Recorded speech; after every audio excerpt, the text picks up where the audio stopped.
ইরানের ওপর নতুন করে নিষেধাজ্ঞা দিয়েছে যুক্তরাষ্ট্র। দেশটিতে চলমান বিক্ষোভ কঠোরভাবে দমনের অভিযোগে দেশটির শীর্ষ নিরাপত্তা কর্মকর্তাদের বিরুদ্ধে এই নিষেধাজ্ঞা দেওয়া হয়েছে।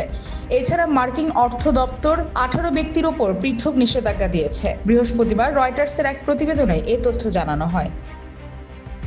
মার্কিন ট্রেজারি বিভাগের বিবৃতিতে বলা হয়, নিষেধাজ্ঞার আওতায় আনা কর্মকর্তাদের মধ্যে রয়েছেন ইরানের supreme national security council secretary, Islamic revolutionary guard corps এবং আইন শৃঙ্খলা বাহিনীর শীর্ষ কমান্ডাররা। যুক্তরাষ্ট্রের অভিযোগ, তারাই দেশজুড়ে বিক্ষোভ দমনের পরিকল্পনা ও বাস্তবায়নের মূল নকশাকারী। প্রতিবেদনে বলা হয়েছে, যুক্তরাষ্ট্র ফার্দিস কারাগারকেও নিষেধাজ্ঞার তালিকায় অন্তর্ভুক্ত করেছে। মার্কিন পররাষ্ট্র দপ্তরের দাবি, এই কারাগারে নারী বন্দীদের ওপর নিষ্ঠুর, অমানবিক ও অবমাননাকর আচরণ চালানো হয়েছে।